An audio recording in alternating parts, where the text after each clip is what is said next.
આજે ગુજરાતમાં તમામ સમાજ તમામ વર્ગના લોકો પીડાય છે।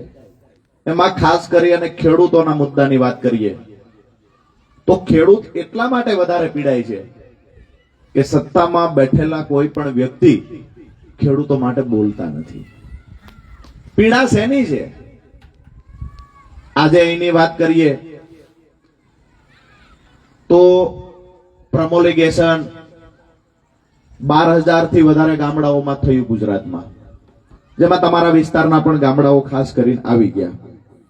ગુજરવદીના બધા ગામડામાં તો થઈ ગયું છે, તમારે અહીંયા થયું છે કે કેમ છે? તમારે પ્રમોલિગેશન થયું છે? નવી જમીન માપણી થઈ ગઈ? ભૂલો આવી છે?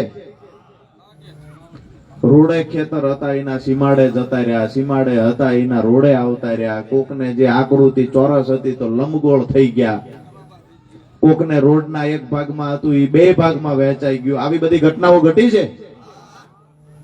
લાખો અરજીઓ ગુજરાતમાં થઈ, હજુ સુધી એનું નિરાકરણ જે આવવું જોઈએ એ પ્રમાણે આવતું નથી। ખેડૂત વચ્ચે વેરના બીજ રોપવાનું કોઈએ કામ કર્યું હોય તો નવી જમીન માપણી એના કર્મચારીઓ, કોન્ટ્રાક્ટ રાખનાર એજન્સી અને આ ભારતીય જનતા પાર્ટીની સરકારે કર્યું છે। સરકારે નક્કી કરેલું છે કે ખેડૂત ક્યારેય સુખી ન બનવો જોઈએ, ખેડૂત ક્યારેય નવરો ના થવો જોઈએ। સરકારને ખબર છે કે જ્યારે ખેડૂત સમૃદ્ધ બન્યો અને જો ખેડૂતને સમય મળી ગયો તો ભ્રષ્ટ ભાજપના શાસનના 30 વર્ષના મૂળિયાને મૂળમાંથી ઉખેડીને ફેંકી દેવાની તાકાત પણ આ ખેડૂતોમાં, જગતના બાપમાં છે।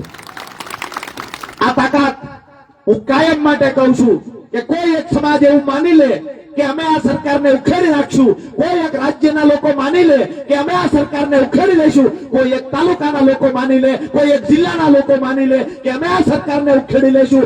હું દાવા સાથે કહું છું કે આ તમામ પ્રકારની વાતો વાહિયાત છે।